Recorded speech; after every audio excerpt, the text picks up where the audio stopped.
Viniendo hacia aquí pensaba en esa frase de Goethe que dice: trata a un ser humano como es y seguirá siendo lo que es, pero trátalo como puede llegar a ser y se convertirá en lo que está llamado a ser.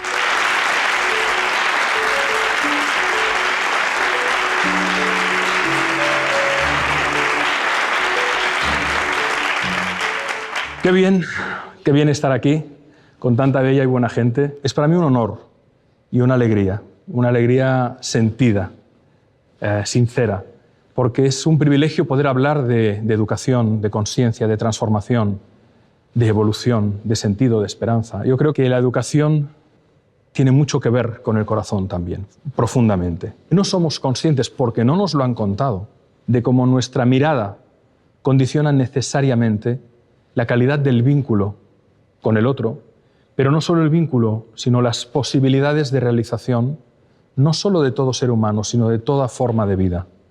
En psicología se le llama a esta mirada la mirada apreciativa.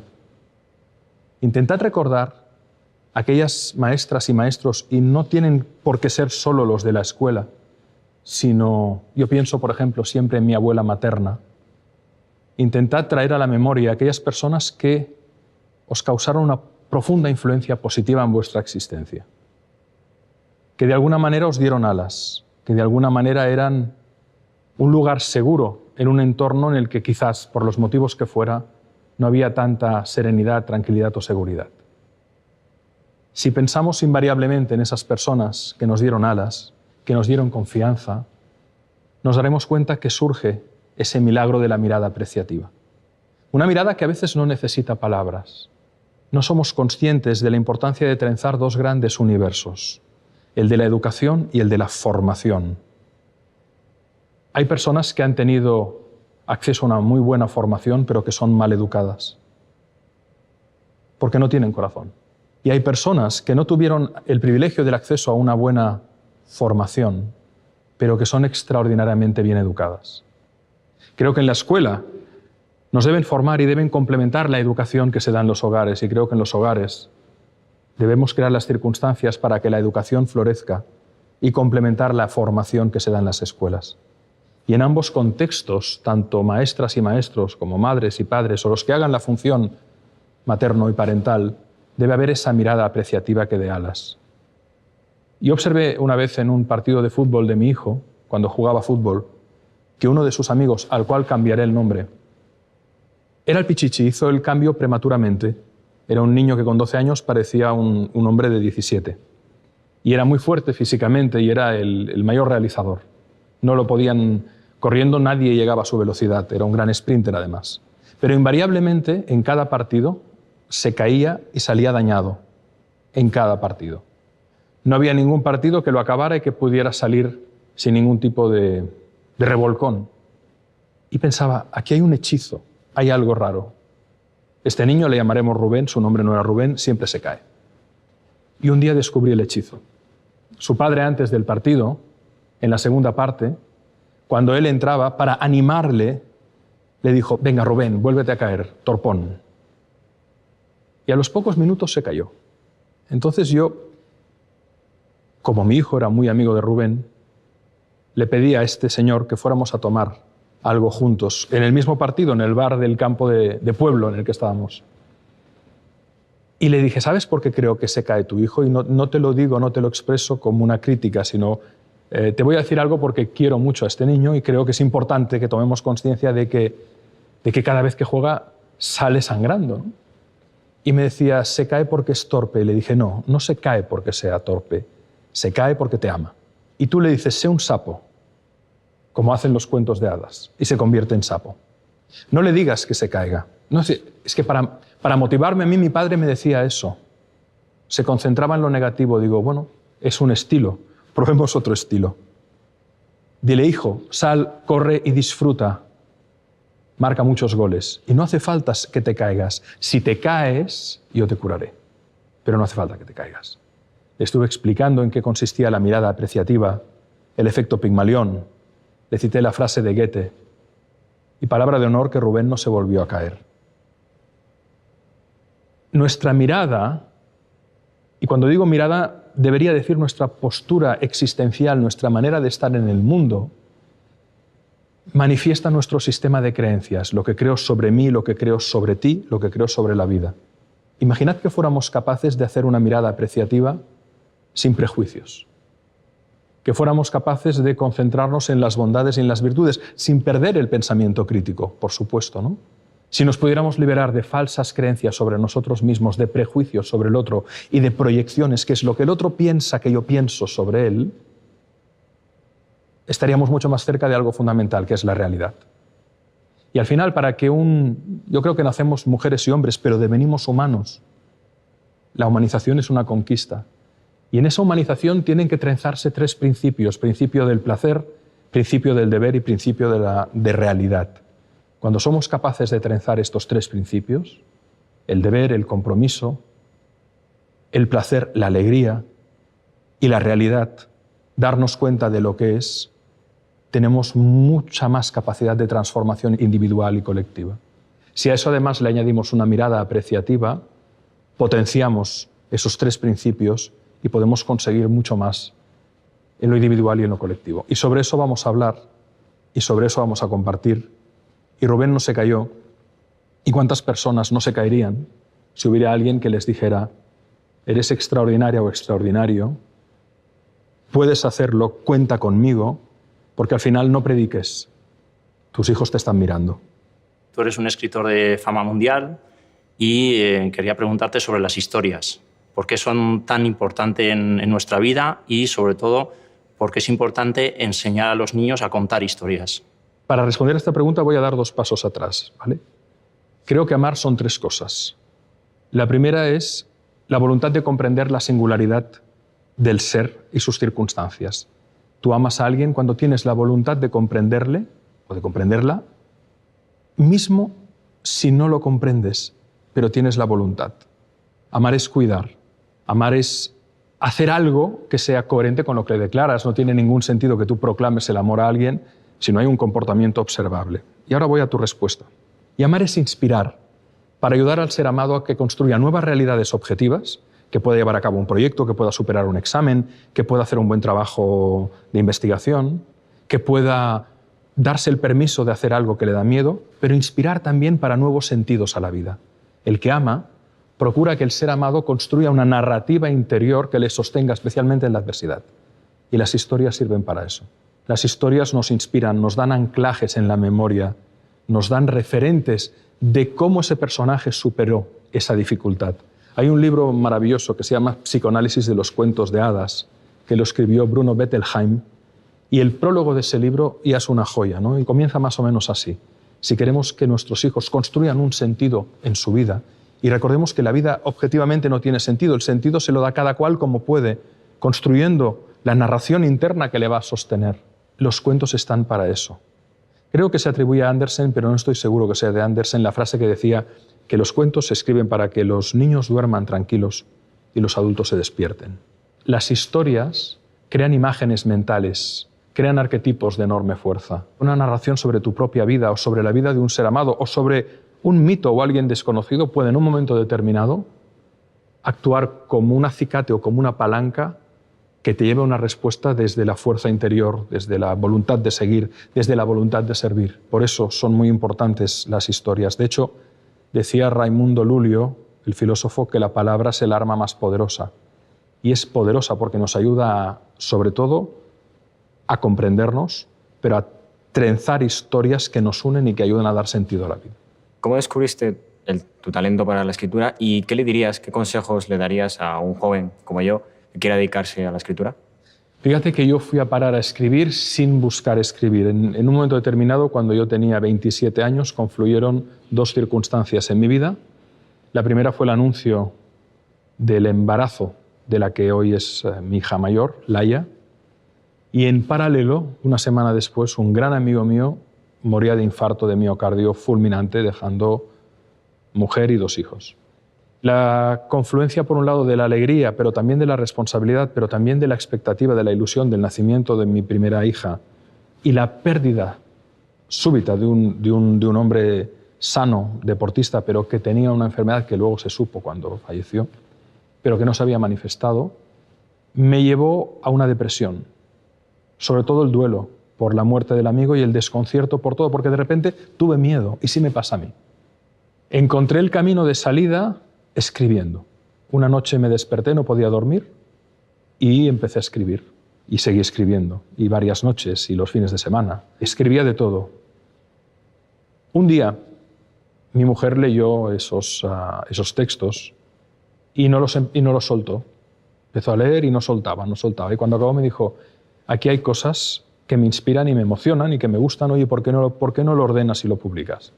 Y yo le dije, esto es para mí, no tengo intención. Yo incluso hoy no me considero escritor. Me considero más divulgador, más pedagogo que escritor, porque dedico apenas un 1% a escribir. Yo los libros los he escrito de madrugada o en fin de semana. Un día vino un amigo editor y a mi mujer le habló de los manuscritos, me pidió si se los podía llevar y como es un buen amigo se los dejé. Y al cabo de 2 días me llamó y me dijo, vamos a desayunar juntos. Fuimos a desayunar y me dijo, esto lo tienes que pulir y publicar. Es honesto y es útil, me dijo, me acuerdo perfectamente. Me presentó a una agencia literaria y hasta aquí. Como maestra, me gustaría saber cómo podemos fomentar la pasión por la lectura a los niños, a los adultos, a los jóvenes. La pasión como el entusiasmo se contagian, igual que se contagia la tristeza y la depresión. No prediquemos, nuestros hijos nos están mirando. Creo que la mejor manera de contagiar es que nos vean leyendo y que hagamos del ritual de la lectura una celebración, es decir, cuando el fin de semana salgamos a pasear, vayamos a una biblioteca pública a pedir un libro. Vayamos a una librería a comprarlo. Que vean nuestra mesilla de noche repleta de libros. ¿Qué tiene eso que acompaña continuamente a mi padre o a mi madre en su vida, en la mesilla de noche, al lado del sofá, en la mesa del sofá? En cualquier lugar deben haber libros. El libro tiene que estar, tiene que haber la posibilidad del acceso al libro. Si les cuesta leer, el cómic es una magnífica puerta de entrada. Busquemos qué cómics, en función de la edad y del contenido, les pueden interesar. Además, se han hecho estudios que dicen datos tan sorprendentes. Me lo decía un amigo mío, editor, Jordi Nadal, un magnífico editor, me decía que hay un estudio en el que se constataba que los hogares que tenían libros, la probabilidad de que las niñas y niños que habitaban allí llegaran a finalizar una carrera universitaria era mucho más alta. Entonces, disponibilidad, efecto contagio, hacer del regalo del libro un ritual, buscar libros bonitos. Yo creo que hay libros maravillosos. Afortunadamente el sector editorial ha evolucionado y ahora hay libros de cuentos, hay cómics que están bien editados, hay esos libros que al abrirlos se muestran en 3 dimensiones maravillosos. Hay tanta oferta que podemos hacer de ello un objeto de celebración, ¿no? Y sobre todo, que nos vean conversar sobre el libro. Es decir, que la pareja o la unidad familiar, los miembros de esa casa, cuando uno acaba un libro, oye, te voy a contar lo que he leído aquí, esto es fascinante, y que forme parte de la conversación. Es decir, asumir la normalidad y la maravilla de tener un objeto que vale mucho más de lo que cuesta. Hola, Alex, soy Rafa. Hola, Quería Rafa. hacer una pregunta sobre la palabra. Hay un problema con la palabra, con lo que hablas con los hijos, con lo que les explicas, que incluso con lo que oyen, que está fuera de su ámbito, que lo están escuchando, yo creo que eso es un problema que nos encontramos los padres, que a veces no sabes cómo explicar una cosa tremenda o la conversación con ellos. Mira, fíjate que en relación a la palabra hay 4 habilidades, ¿verdad? Leer, escribir, escuchar y hablar. A nosotros en la escuela, ¿qué nos enseñaron? De esas 4, ¿cuáles nos enseñaron? Básicamente, ¿a qué nos enseñan? Básicamente a leer y a escribir. No nos enseñan apenas ni a escuchar y tampoco nos enseñan a hablar, a conversar. Si escribir bien es un arte, escuchar bien es un gran arte. Expresarse bien es un arte. Yo recuerdo en la película Bowling for Columbine que el director le hace una pregunta a Marilyn Manson. Y la pregunta va muy en línea con lo que acabas de formular, ¿no? Es decir, ¿cómo podemos tener conversaciones con nuestros hijos? Y sobre todo, decían, ¿cómo podemos hacer que nos escuchen más, ¿no? Proliferar el uso de la palabra, ¿no? Hacernos entender y ser entendidos. Y Manson daba una respuesta brillante. Dice, yo creo que a nuestros hijos, más que decirles más cosas, deberíamos escucharles. Deberíamos saber guardar silencio. Deberíamos, a lo mejor, coger el coche, subir al coche, poner la música que a ellos les gusta y dejarnos un espacio hasta que de repente surja la palabra. También a veces para que surja la palabra hay una puerta de entrada fantástica, que es la ternura. El otro día os voy a contar una anécdota que me pasó el domingo pasado. Veníamos de un fin de semana intenso, de mucha actividad, y mi hija pequeña estaba cansada, pero se giró de repente se giró. Y yo no sé si se giró porque alguien le dijo algo o pasó algo en el grupo de amigos del fin de semana. Total, que estuvo durante todo el trayecto de brazos cruzados, cabizbaja. Cuando dejamos a un grupo de amigos en su casa, ella se sentó a mi lado, volvíamos a casa y yo le decía, Mariona, ¿pero qué te pasa, mi amor? ¿Te he hecho algo? ¿He dicho algo? Porque yo realmente estaba preocupado. Además, es una niña jovial, alegre, y no quería hablar. Paré el coche y le dije, te pido que por favor me des una pista, te pido una palabra, solo una palabra. Si no puedes hablar, dame una palabra. Y me dijo, cansada. Y empezó a llorar. Y se me abrazó. Estoy agotada, papá. Y ahí se soltó, se me abrazó, como os estoy contando, ¿eh? Estaba agotada.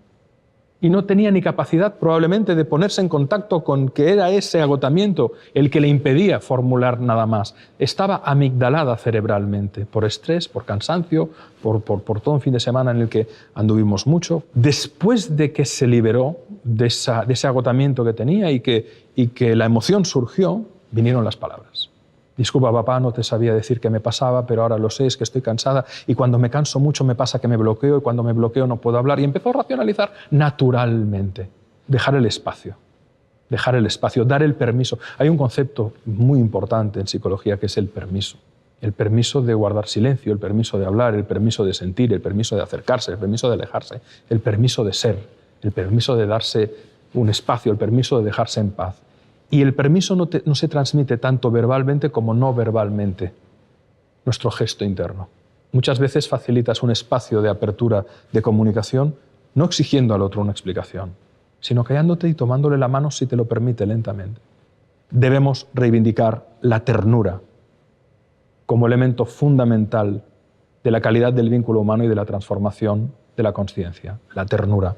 Deberíamos acariciarnos, besarnos más y mirarnos más. Y no me refiero a la caricia solo como el intercambio de piel con piel, la mirada, la sonrisa, la flor, el libro, ternura. Y como vivimos en un mundo de inercias, de aceleraciones sostenidas, de demandas sostenidas, nos exiliamos. Y al exiliarnos, no nos encontramos y no nos comunicamos. Una pregunta que tengo para ustedes, ¿cuáles han sido sus mayores maestros y maestras que más le han influenciado en su vida? Mi abuela materna, Carmen, una mujer tremendamente cariñosa y divertidísima. De ella, la evocación natural que tengo es la ternura, el humor, la alegría y la compasión, porque para mí no tiene sentido hablar de inteligencia sin compasión. Mi padre, un hombre formado a sí mismo, avidísimo lector, que tenía que importar libros de Argentina en la dictadura española que estaban prohibidos aquí, y eran libros de filosofía, de religiones comparadas. Pero yo recuerdo la mesilla de noche de mi padre llena de libros, y dejándolo como quien no quería sobre una mesa para ver si alguno de los tres hermanos picábamos. Mi madre por su enorme capacidad de amar. Y luego te diría que las grandes maestras y maestros que he tenido eran gente humilde que quizás no tuvieron acceso a una formación superior. Por ejemplo, recuerdo a Josep, a José, un campesino. Pero yo muchas veces los fines de semana, cuando tenía 7, 8, 9 años, lo primero que hacía al llegar al pueblo era tomar la bicicleta, ahí en Aiguafreda, ir a ver a Josep y sentarme a su lado. Y él me contaba cuándo cosechaba, cuándo sembraba, si el viento venía de levante, que auguraba tormenta, por qué las fuentes cada vez tenían menos agua. Era una especie de Walt Whitman este hombre, sin saber que era un poeta. Y era un hombre que seguramente no sabía leer, seguramente era analfabeto, pero tenía una profunda conexión con el alma de las cosas. Y ese amor a la vida y esa ternura hacia la naturaleza y el cómo trataba a los animales. Era un hombre tremendamente respetuoso, era un hombre que nunca le oía hablar mal de nadie. Para mí fue un maestro fundamental y todavía lo tengo muy presente. Antes has dicho que te gustaba coleccionar frases. Sí. Si tuvieses que elegir una relacionada con la educación y el aprendizaje, ¿cuál te quedarías? Pues mira, hay muchas, pero por ejemplo Antoine de Saint-Exupéry, el autor del Principito, tiene una maravillosa que dice: si queremos un mundo de paz y de justicia, debemos poner la inteligencia al servicio del amor. Esa me parece una frase brillante, ¿no? Poner la inteligencia al servicio del amor.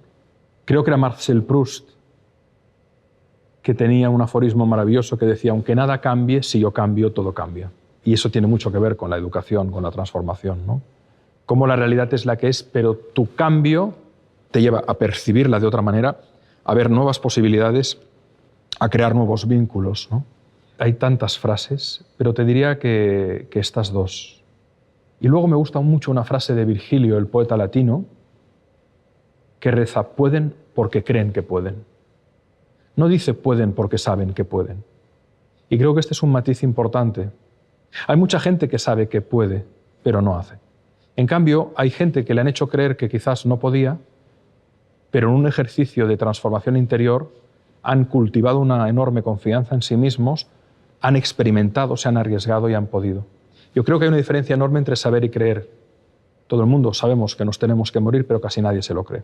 Quien se lo cree porque le ha tocado la muerte cuando no toca y como no toca, vive la vida de una manera muy distinta. El saber es fundamental, pero el creer puesto al servicio de la inteligencia, de la confianza, de crear un vínculo potente, hace una trenza poderosísima con el saber. Por eso me gusta mucho esta frase de Virgilio: pueden porque creen que pueden. Y luego hay una de Edison que dice: los que dicen que es imposible no deberían molestar ni interrumpir a los que lo estamos haciendo. Que me parece genial. Es decir, para los cínicos, los que intentan cargárselo todo, los que dicen que no hay nada a hacer, que siempre lo ha sabido y siempre lo sabrá, creo que es una muy buena frase. Y eso también implica necesariamente al universo de la educación, ¿no? Es decir, podemos mejorar la educación, podemos hacer un universo mejor. Hola Alex, me llamo Noemí. Me gustaría saber cuáles son para ti las claves del aprendizaje. Yo creo que son múltiples. La verdad es que es una pregunta que requeriría una reflexión en profundidad. Como decía antes, creo que hay un factor fundamental, que es el contagio, el entusiasmo.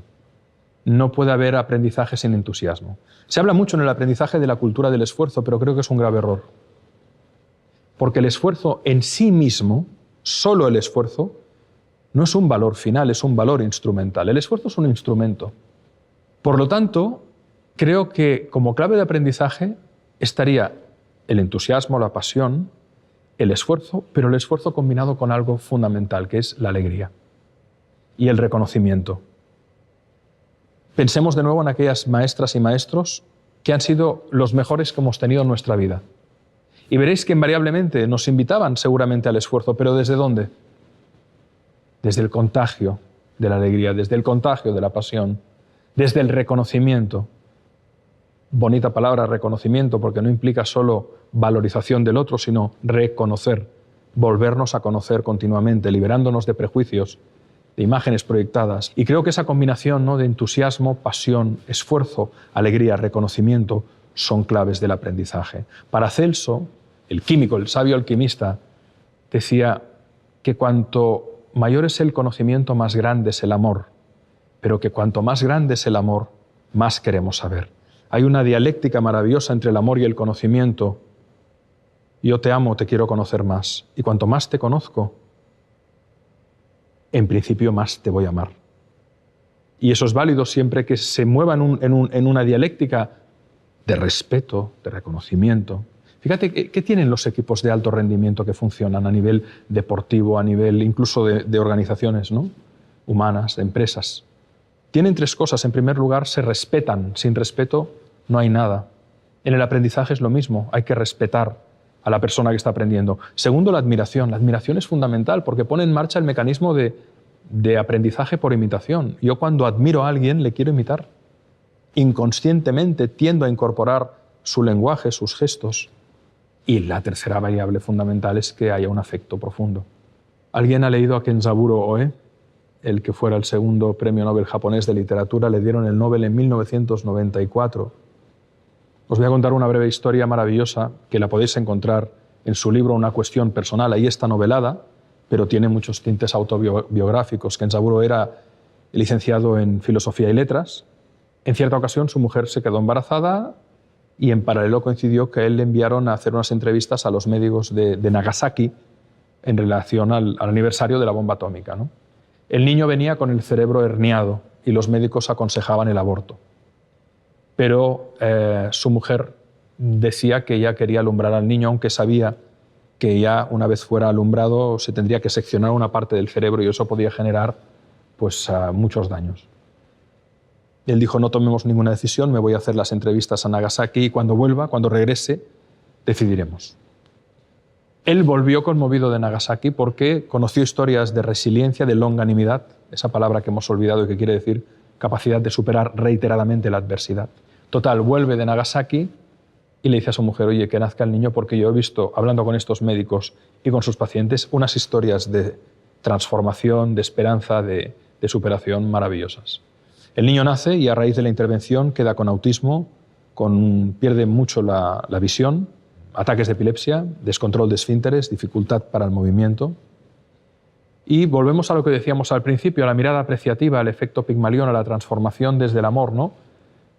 Sus padres, padre y madre, no renuncian en ningún momento a encontrar en ese niño al que los médicos dicen que es un vegetal, algún don o característica que le lleve a florecer. Le observan durante muchos años y aparentemente nada, hasta que un día el niño con 6 años dice el nombre de un pájaro, paseando por un parque, un pájaro que canta. Los padres se dan cuenta que al niño le fascina el canto de los pájaros. Le compran cintas con cantos de pájaro. Con el tiempo las reconoce todos los pájaros, solo por el canto. Deciden contratar a una profesora de música. La madre, que es una gran fan de Mozart, le pide que por favor, si puede, le enseñe o le toque canciones de Mozart, porque él apenas responde, apenas habla, tiene un lenguaje muy limitado. A los 11 años llega un día la maestra a casa y Hikari le entrega una partitura mal escrita a mano, con unas notas, ella empieza a interpretar y se queda asombrada porque son estructuras muy asimilables a las composiciones más básicas de Mozart y el niño le dice que lo ha compuesto él, ella no da crédito, el niño le enseña otras composiciones. Bueno, hoy Hikari Oe es uno de los autores de música clásica contemporánea más vendidos en el mundo. De su primer disco se vendieron 80.000 unidades, 17 canciones breves compuestas por un niño con autismo, una discapacidad visual importante, etcétera, etcétera, etcétera. Insisto, creo que no somos conscientes de la capacidad que tenemos de transformar a los demás y cuando se combina todo eso, ¿no?, hacemos florecer al ser amado. Cuando hablamos de amor lo llevamos siempre mucho al terreno del deseo, al terreno de la lujuria, al terreno de eros, ¿no? Y hablamos poco de filia y de ágape. Hablamos poco del amor como la energía de la confianza, del vínculo de calidad, la energía del compromiso, la energía de la transformación, la energía del diálogo, la energía que realmente, llámale energía, llámale, por supuesto, emoción que nos une, ¿no? Y creo que realmente no puede haber un aprendizaje radical sin un amor radical. Siempre antes de los exámenes decimos eso de buena suerte. Entonces, tú que has estudiado bastante sobre el tema, ¿existe esa buena suerte? Hay dos tipos de suerte que la define muy bien Schopenhauer cuando dice el azar reparte las cartas, pero nosotros las jugamos. Hay una suerte azarosa. Hemos tenido la inmensa suerte de nacer aquí. Si hubiéramos nacido unos cuantos cientos de kilómetros más hacia el sur, no tendríamos estas posibilidades extraordinarias. El milagro de tener agua caliente cada mañana, de tener unas ventanas por las que no pasa aire y un techo que cuando llueve no nos mojamos. Somos muy afortunados por azar. Pero también hay una suerte que se trabaja. Si tú lanzas una moneda al aire y no tienes más información y te dicen cara o cruz, cualquiera de nosotros, si la moneda no está trucada, acertaremos en un 50% de los casos. Pero si sabemos peso, diámetro y grosor de la moneda, humedad, temperatura, presión y velocidad del viento en el ambiente, y del lanzador sabemos ángulo de salida de la moneda, velocidad de salida, y si la cara o la cruz toca la uña, y todo eso lo introducimos en un programa informático y una cámara capta el momento del lanzamiento y lo vamos mejorando por ensayo y error, llegará un momento en el que lanzando la moneda al aire y la cámara captando, llevará esa imagen y esa velocidad captada con los sensores también de presión, temperatura y con los parámetros de la moneda a un ordenador que dirá cara y lo acertará en más del 80% de los casos. La suerte es una función de parámetros desconocidos, pero se pueden parametrizar. Es decir, igual que en la física, cuando tú sabes las variables, puedes predecir lo que va a pasar en el tiempo o en la moneda, si va a caer cara o cruz, en lo humano la buena suerte son los valores. Coraje, responsabilidad, propósito, humildad, confianza, entrega, cooperación. Todos esos valores hacen que se teja una red de talento y de talante que facilite que emerjan nuevas probabilidades de realización para todos. Por eso, cuando escribimos La buena suerte con mi amigo Fernando Trías de Bes, una de las reglas, creo recordar que es la 7ª, dice que no podemos hablar de buena suerte si la buena suerte no es compartida. Por lo tanto, es cierto que hay una suerte azarosa que nos puede bendecir o maldecir, pero hay otra suerte forjada, trabajada. Y esa suerte forjada nace del talento, y el talento son valores en acción. Últimamente se ha dicho que la memoria ya no es tan importante en la educación porque desde un móvil podemos acceder a todo el conocimiento. ¿Estás de acuerdo con eso? ¿Crees que la memoria es todavía importante? Y creo que precisamente no tener memoria o intentar borrar la memoria no solo es fuente de disfunciones operativas, sino de disfunciones psicológicas muy importantes. Hay que tener memoria. Y hay que tener memoria para la gratitud. Y hay que tener memoria para evitar que la infamia se repita. Por eso es importante la memoria histórica, es fundamental. Por eso es fundamental tener en el recuerdo quién nos ha ayudado y quién nos ha bendecido. Por eso es importante memorizar las tablas de multiplicar. Por eso es importante que, aunque la tecnología avance mucho y acabaremos todos ciborgizados, porque si ahora nos falta el móvil a algunas y a algunos, es como si nos faltara un órgano vital. Pero la memoria es fundamental. La memoria cognitiva, la memoria emocional. Incluso me atrevería a hablar de la memoria espiritual en términos de gratitud, ¿no? De humildad. Es crítica. Y por tanto hay que trabajar la memoria. Porque además es un placer poder traer a colación, aquí y ahora, aquello que en un momento te ha conmovido, o aquello que crees que le puede ser útil al amigo, o cómo se llamaba aquel libro que ahora quiero aconsejar, o aquella película, o qué decía aquel fragmento que leí, o aquel poema que a lo mejor le quieres regalar a la persona a la que amas. Y yo creo que debemos seguir trabajando la memoria como una pieza más de todo el proceso de humanización. Sin memoria no somos nada. Tu primera obra habla sobre Albert Einstein.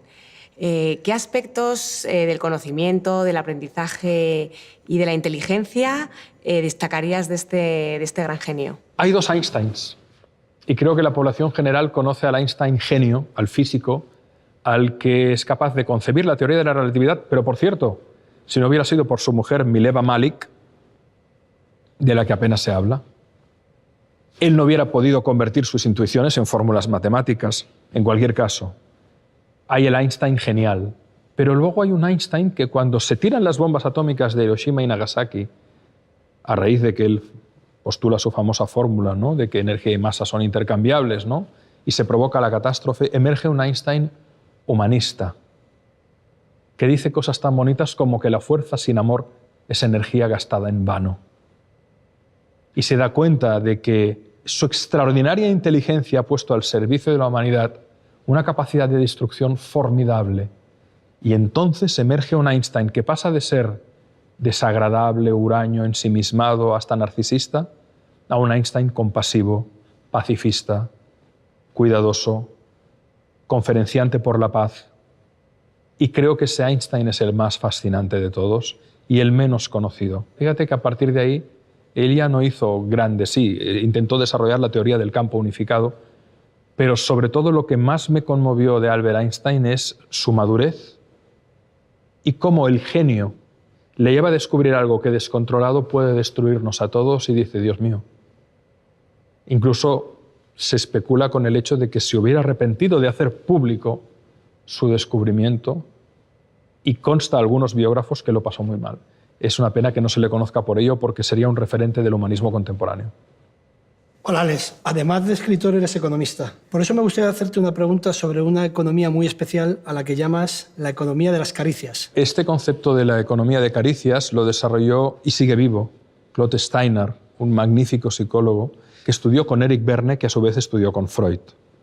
Lo que dice Claude Steiner, el creador de la teoría de la economía de caricias, es que los seres humanos, para sobrevivir, por supuesto necesitamos aire, luz, oxígeno, alimento, pero él dice necesitamos caricias.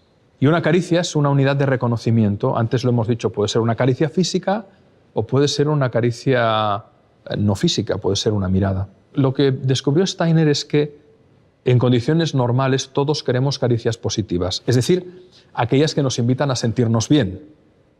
Pero cuando no tenemos caricias positivas, ponemos en marcha mecanismos inconscientes para obtener caricias aunque sean negativas. Es como si tú en condiciones normales quieres agua que esté en buen estado, que no esté contaminada, que no tenga bacterias para beber y estar sano.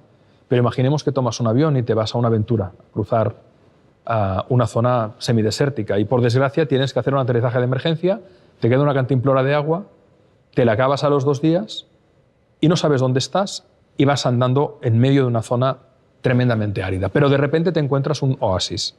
Te acercas sediento al oasis, ves que hay agua, pero dentro del oasis hay una cabra que se quedó ahí muerta y se está pudriendo y ha generado putrefacción en toda el agua. ¿Beberíamos o no beberíamos? Todos beberíamos. Porque preferimos ese agua contaminada a la posibilidad segura de la muerte si no bebemos. Lo mismo sucede con las caricias. Y esto, sin saberlo, lo escribió William Faulkner en la última frase de su novela Las palmeras salvajes. Entre el dolor y la nada, prefiero el dolor. Es decir, cuando una persona no sabe cómo tener caricias positivas, agua limpia, pone en marcha mecanismos inconscientes para obtener caricias negativas, agua turbia. A veces conflictos entre la pareja que no sabes a qué vienen. Esa hija o ese hijo adolescente que te llama la atención continuamente, que parece que te pide a gritos que le des un grito o un cachete. ¿Qué es un grito? Es una caricia negativa. Muchas de las disfunciones, de los problemas en las relaciones humanas nacen por la necesidad de alimentarnos de caricias, pero de no saber cómo pedir una caricia positiva, porque a veces nos da vergüenza. Decir, necesito que me beses, necesito que me abraces, necesito que me mires, necesito que me agarres la mano, no me digas nada más, agárrame la mano. Las mujeres, por su mucha mayor inteligencia emocional y psicoafectiva, lo articulan con mayor facilidad. Los hombres, además, por una cultura que hemos mamado con el mandato de ser fuerte, muchas veces la liamos para tener caricias, aunque sean negativas. En las organizaciones lo ves. El jefe que genera situaciones conflictivas, porque en realidad no quiere ir a casa a hacer la bañera a los niños y hacer la cena, como Dios manda.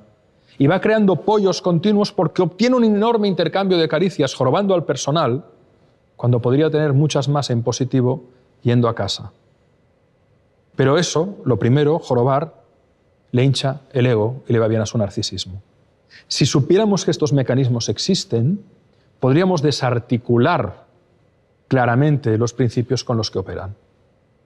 Muchas de las situaciones de conflicto que vivimos a nivel interpersonal no obedecen a un conflicto real, obedecen a este mecanismo. Queremos ser acariciados, pero no sabemos cómo. ¿Cuál es el libro o cuáles son los libros que más te han influenciado? Y en la misma línea, si solo pudieras salvar 2 libros de tu biblioteca, ¿cuáles serían?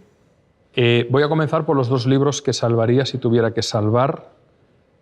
Uno es El hombre en busca de sentido, del doctor Viktor Frankl, una obra extraordinaria de este psicólogo, neurólogo, psiquiatra, psicoanalista vienés que sobrevivió al campo de exterminio de Auschwitz y otros campos. Es un libro que hay que leer.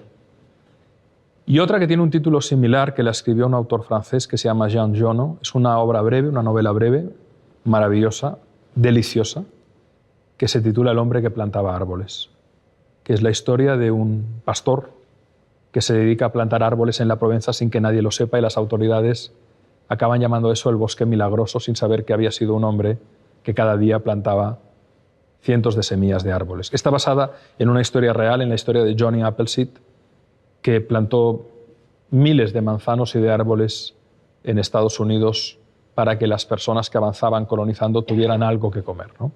El primero por un ejercicio, El hombre en busca de sentido, un ejercicio de conciencia extraordinario y de amor, y el segundo por el ejercicio de generosidad que supone sembrar, legar y retirarse en discreción. Yo creo que no somos conscientes de la enorme riqueza que nos aportan los libros. ¿Qué le dirías a alguien que quisiese iniciarse en la escritura? Si alguien realmente quiere escribir, no espera iniciarse, ya lo ha hecho. La escritura, como todo, es una pasión, Joaquín. Y por lo tanto le diría que hablara desde el corazón, que expresara desde la sinceridad, que fuera honesto consigo mismo. A mí la literatura que más me golpea, o incluso el ensayo que más me conmueve, es aquel que no me digas por qué sientes que se ha escrito desde el corazón y desde el estómago. Luego ha sido filtrado por la cabeza, para darle una buena forma, para darle un buen estilo, para que tenga una buena estructura, pero sobre todo verdad, que tenga fuerza, que tenga vida, que tenga honestidad. Y luego paciencia, porque como dice la palabra, no sé si hay una relación etimológica, lo investigaré, pero escribir parece escribar. Y lo que haces en el ejercicio de escribir es escribar mucho, ir a lo esencial, mensaje claro, mensaje breve. En mi caso, pues buscar la ilustración, ¿no? El ejemplo. Y sobre todo hay algo que a mí me ha venido muy bien, no solo en el ámbito de escribir, sino en el ámbito de comunicar, hablarle al amigo. Yo tenía pánico a hablar en público. La primera vez que di una clase, era profesor ayudante en ESADE, y me invitaron a dar una clase a personas mucho mayores que yo tenía 21 años. Se me secó la boca de tal manera que a los 20 minutos no podía hablar. Tenía pánico, pero pánico. Recuerdo las gotas de sudor frío cayendo. Y dije, esto no puede ser. Y entonces pues hice un taller de psicodrama con un gran maestro y me di cuenta que proyectaba todo mi miedo al otro, ¿no? Y me di cuenta que era tan simple como hablarle al amigo, hacerte entender, ser entendido, traspasar de la mejor manera posible aquello que quieres comunicar. Por lo tanto, en mi caso, lo que procuro es hablarle al amigo. Y eso me ayuda mucho a encontrar el tono, la manera. Quería preguntarte algo quizá un poco peculiar. Viene a colación de que uno de tus últimos o tu último libro es La alegría, ¿no? ¿Creo? Sí, es alegría. Se llama Alegría. Exactamente, me encanta. Yo me considero una persona alegre y optimista y también en relación con lo que has dicho antes de que la buena suerte o la mala suerte a veces te viene dada por las cosas que están en la vida sin que tú las puedas elegir. Hablo en relación, por ejemplo, a cosas malas de tu vida que son las que tienes que superar. Y yo, aunque soy muy alegre, cómo contagiar, por ejemplo, a un hijo de malas experiencias que hemos tenido que vivir y que no se pueden evitar. Y a pesar de mi alegría, ¿es suficiente mi alegría para contagiarle la alegría de la vida y de que la vida está ahí para continuar y para seguir viviendo y porque pueden venir cosas mejores? Creo, por lo que he leído, que por supuesto que hay condicionantes también en la manera de ser de cada persona, ¿no? en su carácter, en su estructura de personalidad, ¿no? Te voy a contar un experimento. Cuando escribíamos Alegría, con mi gran amigo Francesc Miralles, nos documentamos mucho, ¿no? Y descubrimos un experimento que se ha hecho en Alemania con ratones, y los científicos han descubierto una cosa que le llaman ahora engramas, no eneagramas, engramas. Consiste en provocar a esos ratones directamente por estimulación eléctrica en el cerebro experiencias agradables de alegría, placenteras. Y se ha observado que ratoncitos que estaban en depresión se curan rápidamente. Pero lo mejor es que algunos psicoterapeutas, por analogía, han dicho, en el proceso de la psicoterapia, si la persona es triste, está en un momento depresivo, dependerá obviamente del grado de depresión, y yo no soy psicólogo ni psiquiatra y por lo tanto expreso por lo que he leído, pero guardo un respeto reverencial a estos profesionales que son los que de verdad saben, ¿eh? Pero haciendo al paciente que hiciera el ejercicio de evocar a menudo recuerdos alegres, se observaba que se aceleraba de manera significativa la mejora. Por lo tanto, la alegría se contagia. Y a primero es una suerte tener cerca personas como tú, que ya se ve risueña, con una mirada de ojos brillantes, ¿no? que contagias buen rollo, que ahora se llama, ¿no? Pero con eso no es suficiente, porque también la alegría tiene mucho de elección. Hay veces que por imperativo moral tienes que estar alegre para animar a los que tienes al lado, porque sirve de muy poco entrar en un pozo y apretar a fondo el gas para hundirse más en el pozo. Y no estoy negando la tristeza, ¿eh? La tristeza tiene una función como emoción fundamental y a veces me alarmo de cómo quieren ponerle parches a la tristeza, ponerle pastillas a la tristeza, que el duelo pase rápido como si nada hubiera pasado. No, hay que entregarse al duelo y a la tristeza también. Pero el veneno está en la dosis, siempre. Y por lo tanto tú podrás contagiar tu alegría, pero también es elección del otro convocarla. Hola Alex, soy Joe. Como padre, quería saber cómo podía ayudar a mis hijos a ser todo aquello que pueden llegar a ser sin proyectar en ellos lo que yo creo que deberían ser. Observándoles. Esa canción de Serrat, ¿no?, que dice que les vamos pasando, no sé cómo, ahora no recuerdo exactamente la letra, ¿no?, pero dice, les vamos dando a cucharadas nuestras frustraciones, ¿no?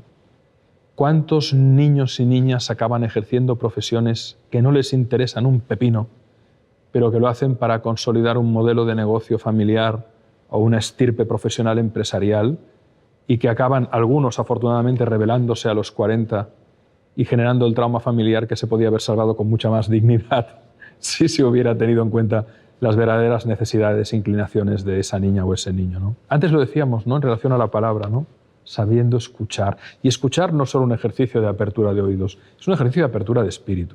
Yo sé, mi hija mayor está estudiando Bellas Artes y Psicología en Estados Unidos, ¿no? Ya de pequeña, Laia, cuando íbamos a pasear por el bosque, recolectaba piedras, troncos, ramitas, materiales que para otros pasaban inadvertidos, pero ella era capaz de ver una belleza asombrosa en una hoja de roble y luego le pasaba un hilo de una brizna de hierba, le ponía 2 o 3 margaritas, lo cerraba con una bellota en medio, hacía lo mismo y hacía un collar orgánico. Esa niña tenía naturalmente una habilidad manual y artística que hoy está ejerciendo. Y como la escuchamos, la apuntamos a talleres de alfarería, de lacado, de cerámica, de pintura, y hoy es una persona que expresa su creatividad de manera natural, pero bien guiada por una aproximación educativa que ni su madre ni yo quisimos frustrar porque vimos que era evidente que era su vocación. Entonces, observemos, contemplemos. Creo que nos da miedo detenernos. Creo que nos da miedo pararnos. Creo que nos da miedo mantenernos en atención flotante, sin aparentemente nada que hacer, cuando a veces es el espacio de mayor fertilidad y creatividad para nosotros y para los demás. Pascal decía que la gran parte de los problemas de la humanidad vienen por la incapacidad del ser humano de estar sentado en una silla en una habitación. Y mientras estás sentado, observa a tus hijos. Y sobre todo dejar de proyectar, es decir, cuestionarnos en qué medida ese niño hace esa actividad deportiva porque nosotros queríamos ser un gran futbolista. ¿Estás teniendo en cuenta a ese ser humano único y excepcional o estás haciendo que compense tus faltas? Entonces, si quieres liberarlos, cuestiónate. Hay que tener el coraje de cuestionarlo todo. Tu religión, tu padre, tu madre, a ti mismo, porque cuestionar no implica matar. Es cuestionar. Porque si no caemos en dogmas conscientes o inconscientes que lo que hacen es perpetuar el sufrimiento. O sea, la pregunta que tendríamos que hacernos muchas veces es ¿qué es lo que tengo que aceptar? Que mi hijo no es como yo, que quiere otras cosas. Pues qué bien, cuánto puedo aprender de ella o de él. Ha sido un placer. Muchísimas gracias por todas las preguntas que han surgido, que han sido realmente estimulantes y brillantes. Me gustaría cerrar esto. Nos miramos los unos a los otros, ¿no? A mí me han puesto en esta alfombra y en esta silla, pero yo os miro y pienso que es corresponsabilidad de todos hacer de este mundo un lugar más habitable, ayudar a que haya mejores personas en él y que creemos una epidemia de generar encuentros desde la reflexión, desde el respeto, desde el afecto, en los que vayamos avanzando en el conocimiento y en el aprendizaje. Así que gracias de corazón por vuestra presencia, por vuestro cariño y por vuestras preguntas brillantes. Buena vida, buena suerte, buen amor y buen trabajo. Muchas gracias.